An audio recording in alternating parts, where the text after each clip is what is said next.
Alors certaines personnes me disent que Uranus est également lié au 7, comme Saturne. Effectivement, 7 fois 12, 84.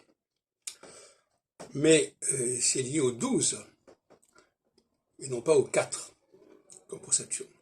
Or, le 12 est beaucoup moins pertinent scientifiquement que le 4. Le 4, c'est les 4 saisons. C'est des choses qui sont observables, même par exemple qui ne sont pas astrologues. Les saisons, les équinoxes, les solstices. Par contre, la division d'Uranus en 12 secteurs, c'est quelque chose de complètement fantaisiste. Et d'autre part, Uranus n'était pas connu de l'Antiquité. C'est-à-dire que jusqu'en 1781, on ignorait l'existence de cette planète au-delà de Saturne. Or moi, ce qui me paraît important, c'est de parler d'un système solaire qui était connu tout au long de l'histoire de l'humanité, et pas de quelque chose qui a été découvert à la veille de la Révolution française. Bon, donc soyons sérieux. Donc, oublions l'histoire d'Uranus, qui n'a absolument aucune pertinence par rapport à l'histoire de l'astrologie, et restons-en à Saturne. L'autre jour, j'écoutais justement sur France Culture une émission sur les 7 sacrements. Bon, voilà, donc le 7 a marqué les esprits de manière absolument fondamentale, les 7 sacrements dans l'Église catholique, bien entendu.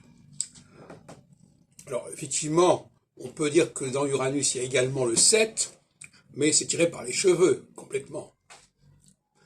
La seule planète qui mérite notre attention, c'est évidemment Saturne.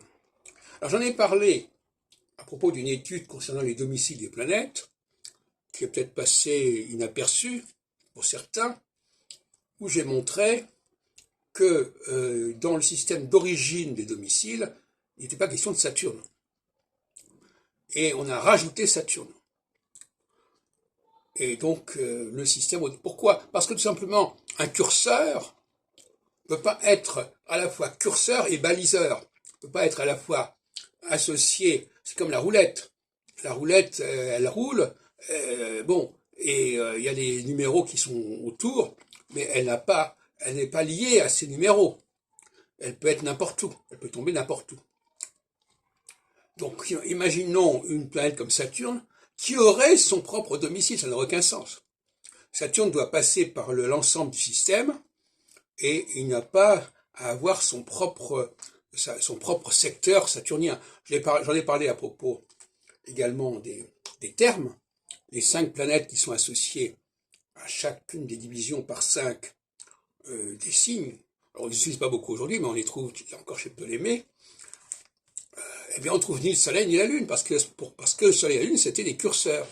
Donc, soit on a des curseurs qui vont passer sur un certain nombre de secteurs qui ont leur propre appellation, et donc qui ne peuvent pas être à la fois curseurs et associés à un secteur. Ça ne tient pas debout.